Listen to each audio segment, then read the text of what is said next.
Welcome everyone to Raise the Roof. Today is part 3 in our 6-part series through James Sire's classic book, The Universe Next Door, a Basic Worldview Catalog. This episode features a conversation with my friend Monique Duson on nihilism and existentialism. But before we dive in, don't forget to follow and rate the show on your favorite podcasting service. And remember, if you want to participate with me in a subscribers-only question and answer, you can sign up through my website, morethancape.org. So with that, I'll turn it over to Monique and let her get things started. Hello, everyone. Welcome to another Worldview session. What in the world is your view? I'm Monique Duson, and I am joined by the one and only Dr. Joe Miller. Yes, we do call him Doctor because he has two. Okay. I'm still trying to work on a master's. Hey, doing big things. If you have been following with us, we have gone over an introduction into Sire's book, The Universe Next Door, along with the worldview of Christianity. And we also looked at naturalism and deism. And today we are going to be looking at nihilism and existentialism. That is chapters 5 and 6. If I'm not mistaken, yes, chapters 5 and 6. So let's jump in. How you doing, Joe?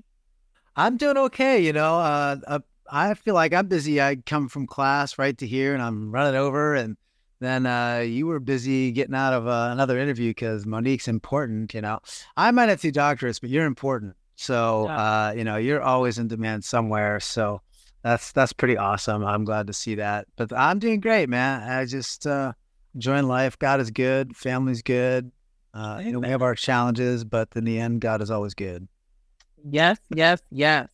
And I know you are running over here from the class that you teach. And so I am just super grateful that you're taking the time to teach me, to teach our viewers and listeners about worldview. There's so much that I personally am learning as I go through this book now for the second time. So let's jump in. Before we jump in, I do want to just offer a caveat or a word of advice for a word of information for those who are watching. If you see me looking down, it's not that I'm disinterested. It's not that I'm even on my phone.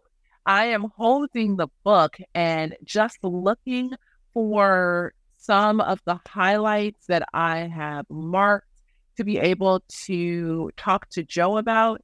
And also, if he says something that maybe I didn't write down, A, I'm taking notes, but then 2, also looking at points where what he's saying might be backed up in the chapter, so I can highlight that for everyone else. If you don't have the book, please, you can get it on Amazon. It is The Universe Next Door by James Sire. And feel free to take notes. Make sure that you are understanding this as well. As we've said before, making sure that we as adults have the proper worldview will help us as we speak with our kids and those that we influence. So let's jump in, Joe. Nihilism. Nihilism? Whatever makes us sound smarter. Nihilism, I usually say. Some people say nihilism. You say potato, I say potato. Potato. Okay, there you go. There's nothing. Yeah, let me just jump in. Before we jump into nihilism, let me just remind folks where we've come from. We're looking at worldviews. The definition that I sort of work with in my classes, and we've operated under here, is a worldview is the lens that we're using to interpret the world around us and all the sort of things we're seeing and hearing in life. We're trying to make sense of these big questions of origin, meaning, morality, and destiny. Those are the 4 broad categories of questions that we're all trying to find answers to. And to that, we're looking at different worldviews. So the 2 sort of families of worldviews that we've covered so far would be naturalism versus supernaturalism. Underneath naturalism, we ended up with atheism. Agnostics kind of don't choose between supernaturalism and naturalism. They kind of want to live. They kind of want to say, I don't know either way. I'm just not sure. They end up living as naturalists, even though they don't know about the sort of ultimate questions of life. They end up living as naturalists. We have atheism. That led to the Enlightenment, okay, on the side of naturalism. And then on the supernatural side, we have we have personal versus impersonal. If you believe there's a personal God who has identity, That ultimately leads to theism, which opens the door to Christianity. There's a personal God, Yahweh, by name. He has identity. He has characteristics. We talked about those before. The impersonal form of supernaturalism we talked about is deism. And deism, there's a God who's creator, but he's totally separate and distinct from all of our lives. He doesn't have relationship with us, and he's not relatable in that sense. So he's a very impersonal sort of God in that relationship. And then what we end up having is the Enlightenment then kind of sparks both the nihilism and kind of opens the door to deism. So deism is sort of influenced between Enlightenment thinking and Christianity. Nihilism just falls out of that Enlightenment framework. It just sounds like what it is. It's the sense of hopelessness or despair. As a matter of fact, I would just add this. Those are familiar with Francis Schaeffer. He talked about philosophies and ideas that opened up the door to he talks about below the line of despair. He calls it his line of despair. And this is where there's sort of no return, right? This is ultimately worldviews lead to really depressing thoughts and ideas. I would argue that. So nihilism, the Enlightenment opens the door, the line of despair comes nihilism. Deism sort of delays that despair for a while on the theistic sort of supernaturalist side, but eventually that sort of despair enters in. We'll get into existentialism on the theistic side in a little bit, or on the religious side. So that's kind of our framework for those. Is that good enough summary there, Monique? I don't think I've defined nihilism yet, but I wanted to pause there for a second and make sure. Yeah, no, I think that gives us kind of a nice trajectory, what we've kind of seen already, looking at the types of worldviews, the types of thoughts about religion. Is it, natural? Is it supernatural? Is it personal? Is it impersonal? I know you said deism would be impersonal. I think you also said in a previous conversation that pantheism would be more impersonal. Is that correct? Or yeah. So under supernaturalism, under the impersonal side, we'd have pantheism. We'd have, technically, I would put Platonism under there as well. So Platonists or Neoplatonists, there's atheists who consider themselves Platonists today. Well, we don't define that in this book. We won't go to class, but for the sake of information, pantheism, Platonism, and then I put deism there underneath that as well. So what is the definition of nihilism? So I think Sire's right. When I first got acquainted with the book, he's talking about worldviews, right? And I'm thinking, well, nihilism is not a worldview. So I was very pleased in his chapter. He says, first thing, nihilism is not a worldview. A lot of the ideas we're talking about, they sort of, again, it goes back to that phrase I like, sort of like the family tree of worldviews, right? A lot of these ideas flow from one another. They interconnect with one another. The lines get blurry. I introduced that deep philosophical term, I think 1 or 2 times ago, called squishy. These ideas are really squishy, right? They don't always fit in neat boxes for us. And so a lot of times that confusion comes across as we're explaining these ideas, not because we don't understand them or that they can't be expressed. It's just that sometimes in expressing these ideas, we realize how messy they are. And so nihilism is one of those things. It flows from the Enlightenment. It takes us below that line of despair. It's just the idea that there's hopelessness. And so for nihilists, then they all of a sudden realize, well, this ends up in disaster because everything is determined by the world outside. I'm not in control of my future.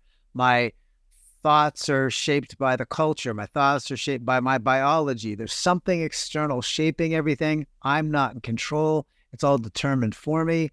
And I'm really not I only have the illusion of control, which leads to a pretty depressing outlook. And so nihilism, that's where that idea comes into. Again, not a full-fledged worldview.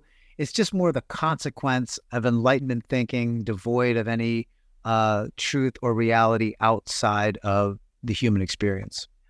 So would you say that had impact on Rousseau's way of thinking? Because Jean-Jacques Rousseau would say that, one, people are generally good, and that any deviation from the good would be due to their environment, due to the surroundings around them, as opposed to, how they intrinsically are. Yeah, it's sort of starts to bridge us into the existentialist response to nihilism, tries to save the despair, right? Well, we'll get to there in a little bit. But the idea that, so if man is the center of everything, right? If man is the center, and everything is so miserable, how are we going to get out of here? What explains the misery and the sorrow? Folks like Rousseau are going to argue that, well, we're all a blank slate, right? There's a word used in philosophy, this tabula rasa, that we're all a blank slate. We're starting from scratch. We're born neutral. We aren't born into sin, because that's a Christian view.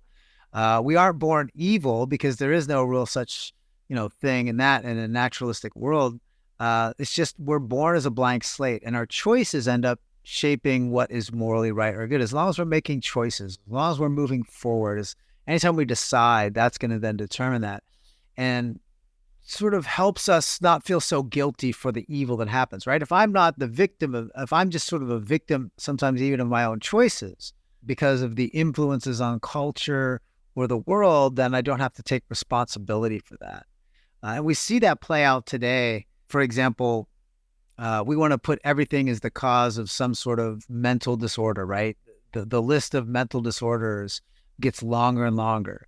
So if somebody eats too much, it's not their fault. It's the world has oppressed them or made us feel guilty for loving sweets, right? There's no such thing as gluttony where you're going to have guilt or responsibility. So, all of those ideas end up blending together, trying to save us ultimately from nihilism, the depressive outlook that leads us to. You're saying that our thoughts are shaped by the culture. How do we know, how would nihilism say that we can know anything? And what's the source of knowledge? Is culture the source of knowledge? It really depends. Here again, we get into these branches, these family trees of where they go. So I would argue that this enlightenment that's, again, secular, devoid of God, right? It's going to have two kind of branches that are easy to kind of put in. One is nihilism. The other branch I'd put under is Darwinian naturalism. So when you get into the middle of the 1800s, Darwin comes in with his idea. He tries to give us a scientific explanation for why do humans exist, right? So for Darwin, this idea was all tied to biology. Our simple biological processes explain everything. Sort of biology, those things are going to control. With nihilism, it's a little more philosophical. So you're going to get things like culture influences our decision, where it's determined by the world around us, by the influences of the natural world, whether they called it culture or called it something else. It's essentially this more cultural, more abstract influences of society influence us. So you get some say both, sometimes just one or the other, but there is certainly a determinism in nihilism that we are not masters of our own destiny, which Enlightenment sort of kind of promised, right? And so, but then you see bad stuff happening. Well, if reason takes us to this greater world, if Enlightenment is promising the evolution of humanity to a higher state, to a more perfected state of reason and thought, but yet society is deteriorating, that leads to problem. Well, how do you explain the problem? Because there's no such thing as really sin. You can't explain it as the Christians would. And you can't say that reason is flawed, because if you did that, that's giving up the whole game. So you got to blame something. Otherwise, you're going to say reason means nothing. And some nihilists did say, well, then reason means nothing. Nothing. It's just everything means nothing is really what you get with nihilism, right? So at some point, some people are going to say reason is meaningless, society is meaningless, biology is meaningless. Not everything is meaningless because it's all, in the end, has no meaning. So then in that case, there's really no objective way of understanding truth? Correct. Yeah. Yeah. You end up where there's no ultimate truth or absolute truth, concept of absolute truth. Truth ends up dividing into, three possible categories. You could have a subjective truth, which is my feelings, the follow your heart kind of my feelings, my thinking, the way I think about myself. I think, therefore I am, determining my own destiny through pure thoughts. So you could have this sort of subjective version of truth. You could have a synthetic version of truth, which is the cultural truth, right? We come together and have agreement. So it's not I think, therefore I am. It's more like we think, therefore we are, right? We can set the stage for our own destiny or our own future as a collective approach. That's going to tell us what's right. Or if you're just underneath Darwinian naturalism ends up in sort of a celebration of science alone is going to be our future, or scientism, right? And this idea that empirical processes of pure reason is going to save us. And that's reflected only in the discipline of the empirical sciences. That's going to tell us what the true path is. So if it can't be proven scientifically, it doesn't exist. It is not truth. And those become the three sort of immanent kinds of truths. There's transcendent truth or absolute found in God. And then there's these three sort of truths that are found only within the natural world.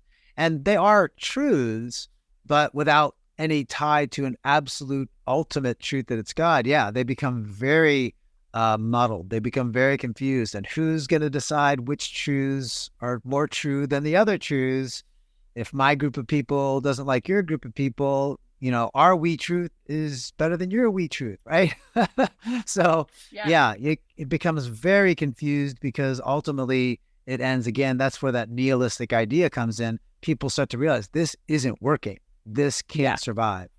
Sire writes, one of the worst consequences of taking epistemological nihilism seriously is that it has led some to question the very facticity of the universe. To some, nothing is real, not even themselves. People who reach this state are in deep trouble, where they can no longer function as human beings, or as we often say, they can't cope. And I think when we look at nihilism all the way, to its natural ending, the ability to see things as objectively true. What is really real? How do we know what is true? Do we have an ability to say this is objectively true, not just the subjective truth of my truth? Becomes very important in the way that we face our day-to-day life and the way that we address certain issues and how I think about other human beings and what does it mean to be a human person. And so let's talk about that a little bit in relation to nihilism. What does it mean to be a human person? Yeah, so this, again, reminding us that nihilism isn't a full-fledged worldview. It is a sort of a consequence of naturalistic atheism expressed through the Enlightenment. And Laura did ask a question, how does this relate to like Plato, Socrates timeline? Just to be clear, Plato, Socrates, you're talking 3,000 years ago. Nihilism, as we would know it, it's not like people never got depressed or thought their worldview failed in the past, but what we're talking about nihilism, that's something that we're going to deal with in the late 1900s, early 20th century, where it's going to start to take deep root within Western civilization. Schaeffer would put the nihilistic sort of bent falling through that line of despair in Europe before the 1890s, I believe it is for him. And he says in the United States, sort of the 1930s, 1935 is when it really took hold in the United States. But for nihilists, because they're naturalists, humans are the product of just simple evolutionary forces, right? So nature explains our existence. So how do we define human? Well, we don't. We don't have a transcendent definition. It's the culture defines what it means to be a human person. There's a dualism or a dichotomy between that starts to come to shape in philosophy between the natural world and what Sire talks about, the objective world and the subjective, between the outside world and my inside world, right? And so that plays into this dichotomy that comes between what it means to be human and what it means to be a person. So if I mean by human, I have 2 arms and 2 legs and certain biological systems, okay, we could all be human, but some humans are less human. Some humans have higher status of the internal subjective awareness of personhood. And that becomes very tribalistic, honestly, very divisive, because due to Darwin trading in racial stereotypes of the day of the Enlightenment, sort of fostered by the Enlightenment, some humans aren't worthy of continuing their life. They're less capable of surviving. For others, it's based on their capacity to reason or to think, or just pure intelligence. Some of it was based on criminal behaviors or psychological behaviors, because it was thought largely that those, like if somebody was a thief, it's because they were born a thief. The culture, they're determined by the culture or by biology to be a thief. So you've got to isolate them. You don't want them, interbreeding with people who are not thieves because they'll pass on the thief deterministic genes or the thief mentality or whatever they wanted to call it. So humans become very ill-defined. What it means to be a human person becomes very suspect as nihilism takes shape. And it's easy to dehumanize others because we don't even know what it means at this point. Wow. So would you say then that some of the arguments you see being made for things like abortion, or some arguments, even going back like for slavery, were nihilistic in their thinking? If you're talking about you're talking about the American system of slavery as it was sort of founded, would that be nihilistic? Or, I mean, obviously it's a system that's, existed outside before. So I was just wanted to clarify what you mean by that. I guess you can look at any of the, systems of slavery. We can look at like we have the transatlantic, and then I can't think of the next one. It's not the trans-Saharan, but the one that went over more into the Arab nations. Yeah, the slavery within the Middle Ages, that was more religiously oriented than it was, racially oriented. Yeah. Mm-hmm. So I'm wondering if you see any form of nihilism or nihilistic thought in any of those systems. I think abortion, I think some of the answers put forward for abortion, when you look at, it's a human, but is it a person? And I could probably pull some, quotes from people even back in slavery. Well, it might be a human, but are they people? Is it a person? Is it a full orb person? What does it mean? And so I'm just wondering if nihilism had any play in some of those things. Yeah, I'd say more the influencers would be determinism, whether it be cultural or, biological determinism would play a greater factor. People dismissing others based on whether it be racial qualities or even religious qualities. Your religion has determined that you're less of a human being. So, there's some outside factor that's sort of setting the stage, that's controlling. There's no intrinsic value to humans itself, right? Because within naturalism, there is no such a thing as intrinsic worth to anything. Everything is instrumental worth. Everything is, what good does it bring my life? What good is it for me? What have you done for me lately? That kind of thing, right? So everything is instrumental value within naturalism. There is no transcendent, intrinsic, supernatural value that goes above culture or practice or preference. So I think that can become nihilistic, even if you're not even if you're not despairing of life and despairing of all sorrow. You can certainly think that somebody else isn't worth it, and just, hey, my life is made better by the elimination of those people. So it becomes very, very dark for sure, and very evil from a Christian perspective.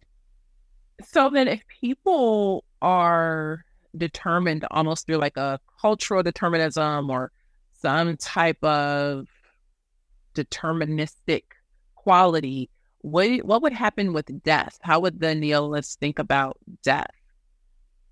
Death is the end. And that's one of the reasons why nihilism ended up below that line of despair. It led only to despair and sorrow. And Sire brings up the Beckett play, The Breath, where the scene opens up, where it's on a big garbage pile. The curtain opens, there's a big pile of garbage in the middle. You hear this sort of scream, which mirrors the scream of a child being born.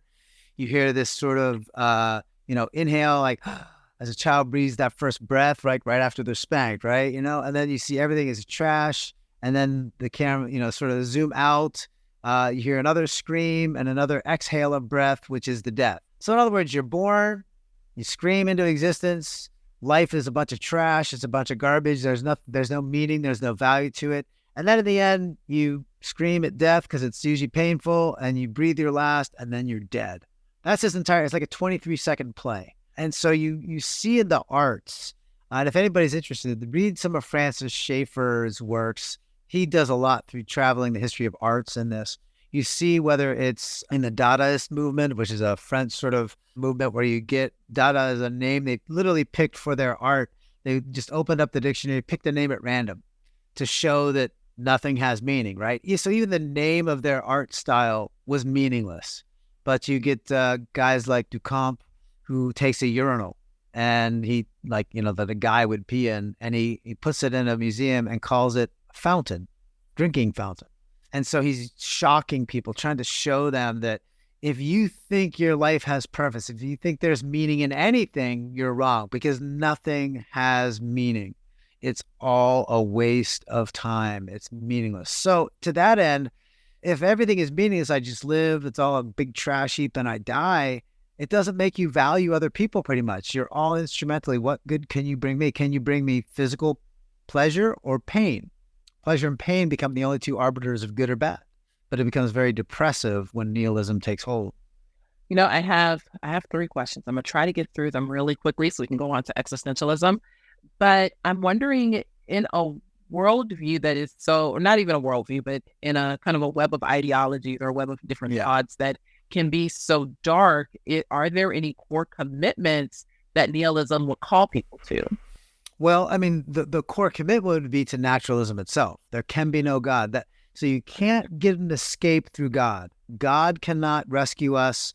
We're adrift on this, trash heap of life. What's going to save us? Well, don't make an appeal to the supernatural. That can't save us.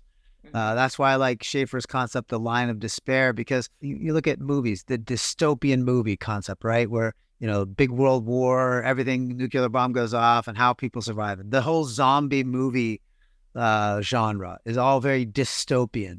In other words, sees nothing but darkness and a terrible future for all of us. A lot of our young people, when you look at the rates of depression and suicidality that shot up during our COVID lockdowns, but certainly has persisted, these are all bringing in very nihilistic elements of that flavor to our life and our experience within our movies and our drama, the drama of movies and life, all playing out in that very depressive sense. And there's no rescue. There is no hope if you're a naturalist. So that's the only core commitment, is naturalism.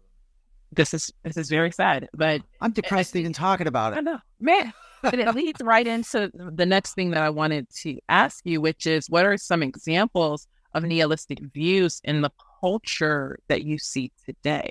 But I think you kind of hit on it. Yeah. Maybe some of the rates of depression that we're seeing in young people, especially, in a post-COVID society, and the rates of despair that we're seeing.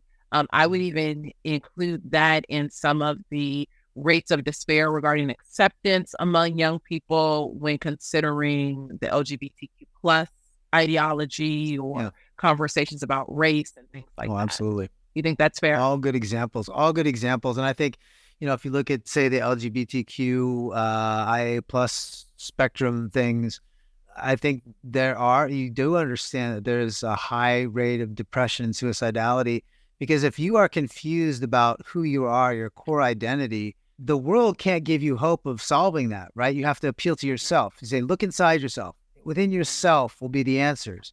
Well, people trapped in that thinking know more than anybody else. I've looked inside myself and it's really depressing. I need some answer, and you're not helping me by just saying, well, just trust yourself. I'm trusting myself and I feel depressed about my life and my future. But people say, well, don't worry, just keep trusting yourself. Or it's the fault of the culture. If the culture just accepted you, then you would love yourself, right? It's the culture's fault. You have to look at some external answer. And unfortunately, again, it gets to the messiness, the squishiness of all this. If the only thing that is true is what's inside of me, but I need answers to my depression outside of me, then I'm saying something outside is true. But now what is true out there? Well, one culture says, it's okay to throw gay people off of buildings. If you're Hamas, you can throw gay people off buildings. That's fine. Well, other cultures say, gee, we shouldn't do that. Well, who's right? Well, nobody's right. It's just one preference over another. So might makes right. Might is all that determines who is right. This is why we fight so much in our politics. Everything causes hatred and anger. And I think it's as simple as this. When I grew up, I have lots of people, I'm a Steelers fan. I grew up in Pennsylvania, Pittsburgh Steelers. I was born a Pittsburgh Steelers fan. And I always hated the Dallas Cowboys. They're horrible.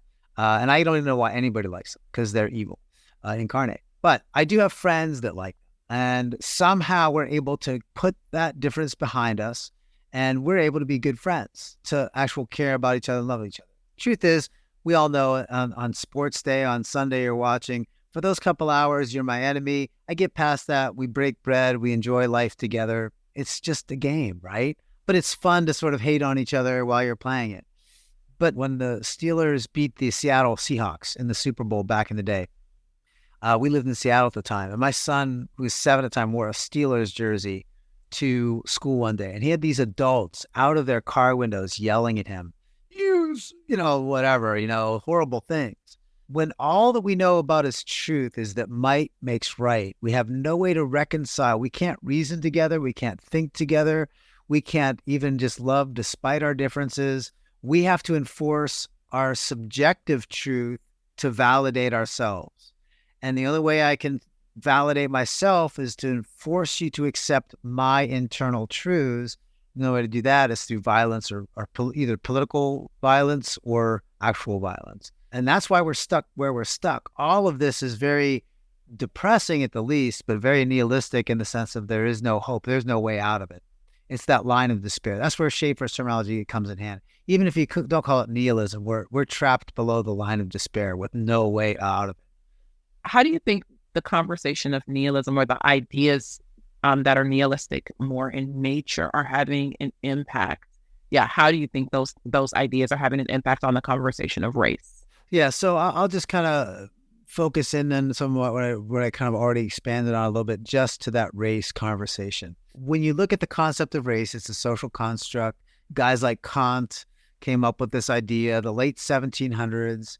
It crystallizes through the mid-1800s in the West. It ends up having global impact through Darwin, through Darwinian naturalism, this idea that, race becomes this deterministic thing. Nature has established it. It's a scientific fact. It's no longer just a philosophical concept. It's a scientific fact. That leads to very horrible actions through the early part of the 20th century. And then we have to say, well, I can't deal with all the evils. Like Hitler's sort of response was very much determined by Darwinian naturalism. Darwinian's racial construct of racial hierarchy gets lived out by Hitler. Well, we're so harmed by that culturally. We say, well, I want to say that's evil, but I can't appeal to a God. I still have a naturalistic worldview. So we say, okay, we're going to go back to it's just a social construct, has no biological connection to that. But the problem is we're still trapped in a world that's divided. This gets us to down the road. We're going to deal with Marxism, critical theory, deal with those issues where they're trying to solve the problem of race, but they have to solve the problem from a purely naturalistic framework, from a purely cultural framework. And what that means is that we're still going to be divided because race is always going to be there. It's the center of every problem. It's got to be the center of every solution. But in truth, the Christian would say, well, get rid of the concept completely because it's a horrible idea. Mm-hmm. That's the source of our problems. But for the naturalist, you can't get rid of it because it's just the culture. It's the way it is. It's divided us. And there's no way to bridge those tribalistic divides. There's just simply not. And that's why we're stuck fighting and yelling over these issues, hating over these issues, because we realize the only way for me as a white guy to have a relationship with a black person is just impossible. There is no way for me to have true relationship. I can only have a balancing of power and an equity between goods. So therefore, I have to take goods from one, give it to another. It's the threat of force or violence which brings us into parity, but it's not true harmony. That just can't exist. And so it becomes very, again, below the line of despair, I think is better than the concept of nihilism at this point, just because there's no way. We're hitting that ceiling. We're against that ceiling of despair, and just there's no way out. We're trapped.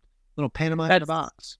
That's so good, because I think below that line of despair is where all of the works-based thinking that comes with anti-racism lives at, because it's always a work. Even Kendi says there is never any not racist. There's only anti-racist, and anti-racist is always doing this work, because we truly can never have any relationship. We can only have this pseudo relationship where you as a white man are continuously working to be in good standing, good favor with me as a Black woman. So if you would like to pay reparations to keep your good standing, I am gladly accept.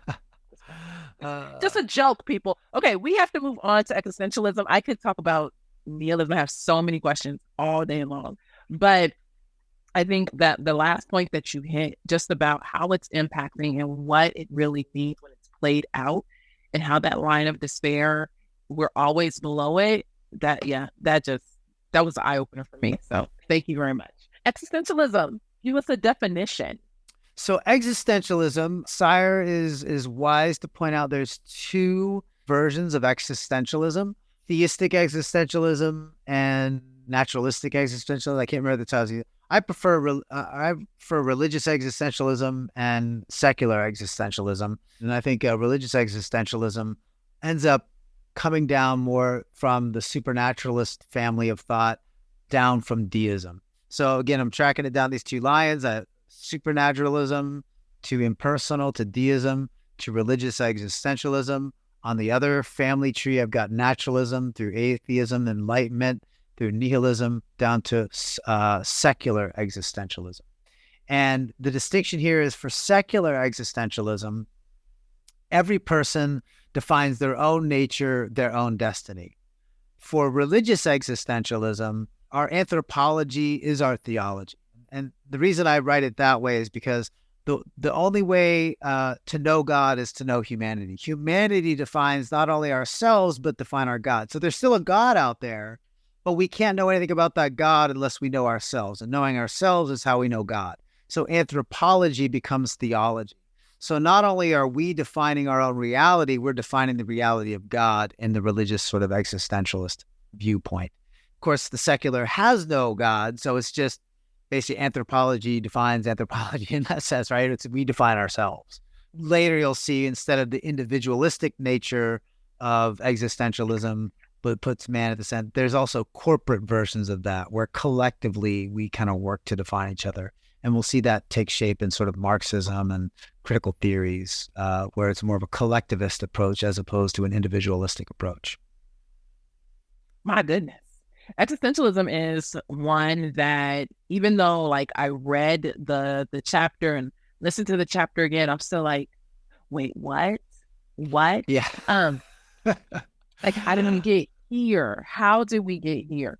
So in existentialism, how would that world, now one, existentialism is an actual full-orbed worldview, where nihilism would be seen just as a progression from like the extension of naturalism. Yeah, I think Sire says even in their existentialism isn't really a full worldview, especially when you consider that there's secular and religious versions. They'll disagree about ontology. And so for something to be a full-on worldview, it has to agree sort of on the ontology, epistemology, and within the ethical, moral frameworks, the axiology of it, how ethics is lived out, and the sociopraxis. How am I going to live my life? So worldviews tend to have more a cohesive answer between all those elements.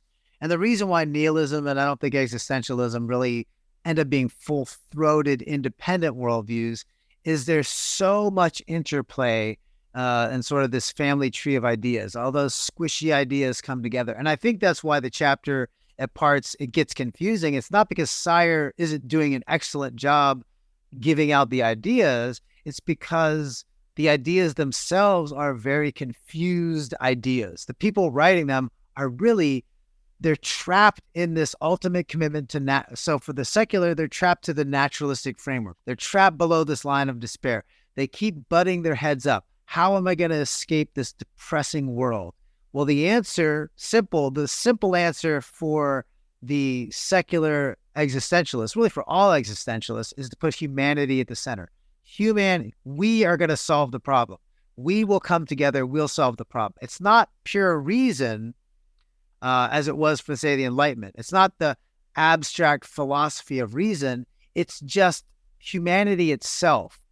Humans themselves are the center of where we're going to discover truth and hope and life. We're just going to choose to say we value human life. We value humanity and the progress we can make towards a greater reality of human existence, right? So it's sort of this choice to say, let's not go backwards and go to these, sort of abstract philosophical ideas. Let's just say humanity is it. We are the ultimate truth. We are there. For the religious existentialist, it's still this idea that man is the center, but that's how God made it. God made it so that we're the center. And so as we learn to live life together, we discover who God is. We also end up shaping and fashioning God. You get later movements like process theology, all these other things where God is evolving alongside humanity, where you get the idea that the cosmos is evolving. We're all evolving to this greater, higher identity and cosmic purpose. We'll throw God in there occasionally to this sort of evolved future. But ultimately for both, it's that centering of humanity that defines existentialism. If existentialism is centering humanity and humans are the fundamental center of truth, how does it view the human person? Are we created beings? Are we beings that just came into existence? And what does it do with morality? How does it achieve a moral good? Is that also based on the pain and joy, that dichotomy as what we would see in nihilism? Yeah, so exactly. That pinpoints the problem. It's why all these things are sort of a family tree of worldviews as opposed to really purely independent thoughts. They're all pulling from different ideas and trying to solve the same problem. The core problem they're solving is, how do I have meaning for my life? And how do I explain suffering? It's the is problem. I look at the world that is, the reality around me, and how do I turn that into something that what should be, the ought? What should the world be like? Reason didn't answer that for us, because when we reasoned together, we still ended up in world wars and we still ended up doing really bad stuff to each other. This leads to nihilism, this depressive outlook. There is no hope. Oh, all is lost. Everything's lost. Existentialism tries to rescue that nihilistic idea. They're not doing something new. They still can't define what it means to be a human in an absolute sense. But they say, hey, humanity is ever evolving. Culture is ever evolving. So it's up to us to define our own existence. We're going to define what it means to be human. And when we do this, we're going to evolve to a greater humanity. We'll become something greater than we are. Sure, it's bad now, but if we can just define ourselves and then from what is, and then set out for ourselves, establish a certain set of ideals that will guide us, and hey, we'll reach a greater humanity. The world will become a better place. Humans will become better humans. Cultures will become better cultures. We will evolve towards this greater reality that we create for ourselves, keeping humanity again as the absolute source of truth and light and love and all the things. So if humans then evolve, would our knowledge of God evolve? Because Gillian put in there, I think he's the same yesterday, today, and forever. And Krista's asking the question, God is evolving. Does that mean that our understanding of God evolves? Or is God himself as the entity within the existentialist worldview, is that God evolving? Because I could say to a degree that my knowledge of God, I don't want to say evolved. It just doesn't seem like the right word. But when I was in CRT, I had one understanding of who God was. But then I personally, by God's grace, moved into a more historic understanding of God and context of the scriptures. That doesn't mean that God evolved. Yeah, let me jump to the Christian worldview for a second, just to bring contrast here. So within the Christian worldview, we're saying, look, God, as quoted, God is the same yesterday, today, tomorrow. God is eternal and unchanging. He is absolute. He's all the omnis, right? He's all loving, all knowing, all wise, all benevolent, all kind, all those things. He's the five omnis, right? So he does not change. He's forever the Trinity. He's relational. He's personal. He's holy. None of that changes about who God is. My knowledge about God does change. So I can know something that's true about God without knowing the full truth. So truth is a concept we got to understand from the Christian perspective is I can know something that's true without knowing everything that's true. So it's not, the word evolution, you're right, doesn't fit well within the Christian framework for that, because it's not that my knowledge of God evolves. It's that there's greater clarity brought to me as the Holy Spirit, as the church, as my worldview lens is refined. So, right, I'm seeing the world with this lens I'm looking at, But just like the doctor, we talked about that one, the doctor, how is number 1 better or number 2, number 3 or number 4, right? He's doing that whole thing. He's trying to refine your vision, right? So as we read God's word, the idea of eisegesis came out. We don't read into it our world. We believe that the scripture can be that lens that refines it, shapes our lens, right? Scripture gives us the tools to give us a sharper, clearer picture of the full reality of God. So our clarity, Paul says, we see as in a mirror dimly lit, right? But now that the fullness of God has come in Christ, we see more clearly. But yet, sometimes culture keeps us from seeing with clarity the truth of who God is. So our worldview gets refined by the truth of God's word. And so the clarity, I think, is a better word as opposed to evolution.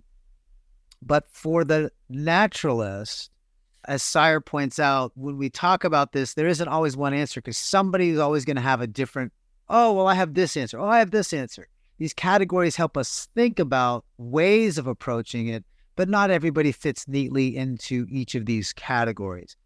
That said, I do think that whether it's religious existentialism or secular existentialism, I do think all of those eventually lead to some sort of God himself is evolving and changing. I think it's ultimately inescapable. I know that they would say, no, I believe God's unchanging, all this other sort of stuff. And I think they genuinely believe that. I think that they have a problem, though, in that once you eventually live with that worldview lens long enough and those commitments long enough, at some point we end up redefining God to fit our culture. We end up redefining God to fit our conception of what humanity is or how we should live. So again, like things like process theology, again, that's a theological approach, not a worldview for those not familiar, but it's the idea that we're in process, we're in progress towards a higher plane.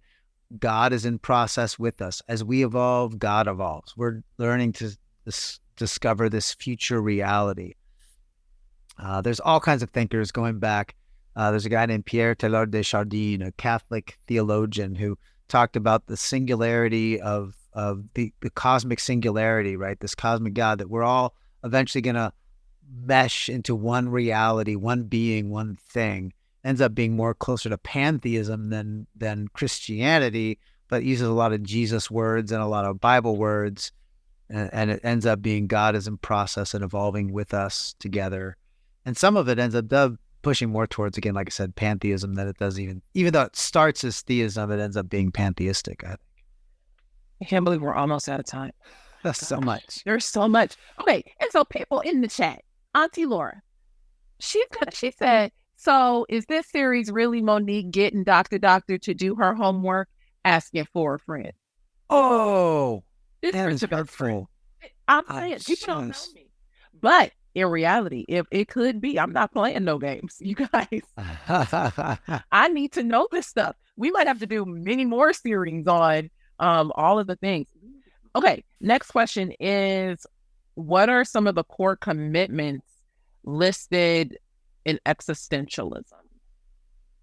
Does it have core commitments, or because the human is evolving?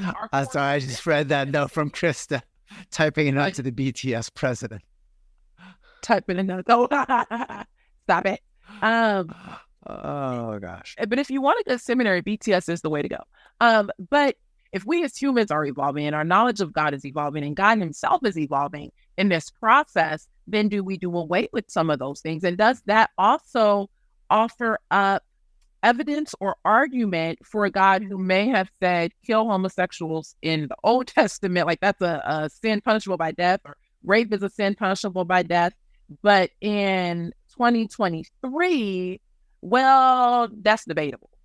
Does that make sense? Yeah, no, there's a lot, because there's so many threads to this tapestry of worldviews that all blend together and get confused and muddled.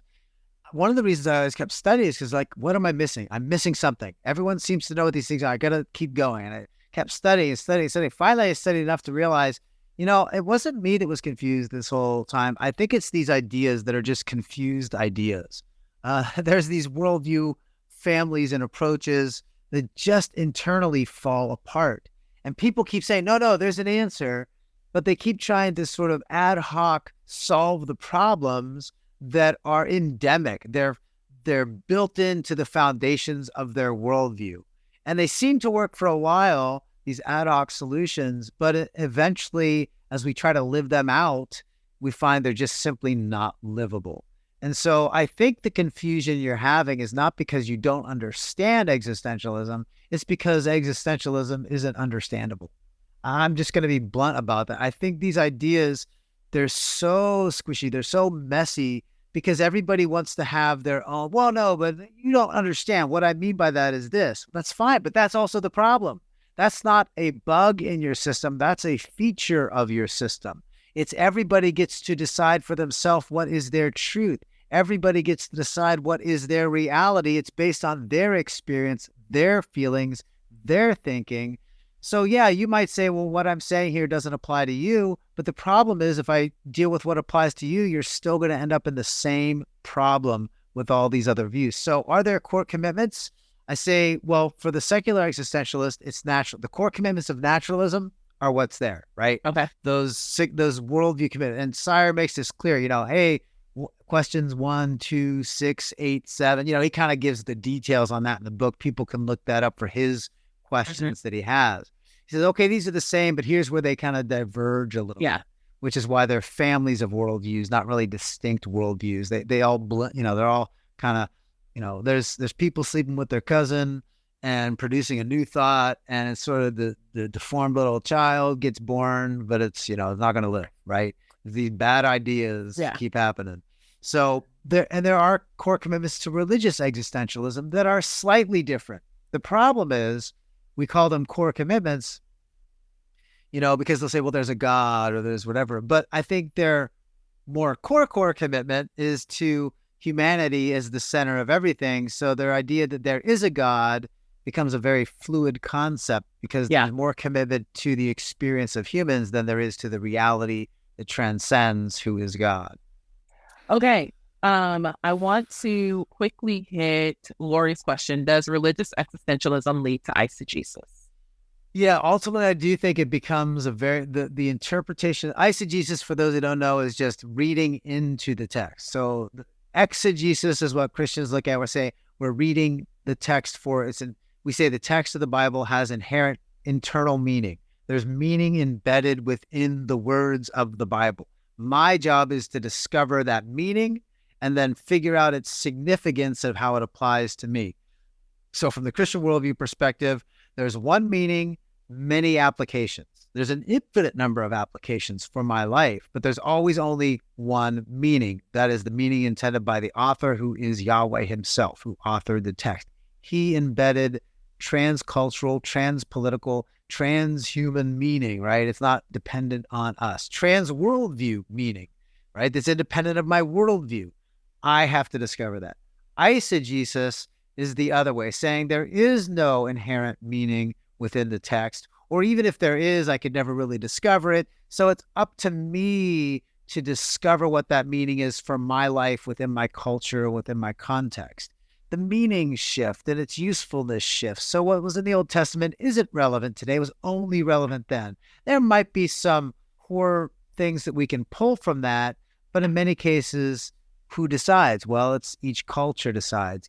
We need special interpreters, people who are appeals to authority. This is where existentialism, I think, especially in a lot of areas, ends up making an appeal to authority. We need specific figures. For people, some it's the scientist. The scientist is my ultimate authority. For some, if it's religious existentialism, I need the priest or the pastor or the pope or whatever we call him, the guru, right? But it becomes very much reading our meaning into the Bible. So it definitely devolves into eisegesis. The last question is, how do you see the existentialist ideas having impact on our conversation on race?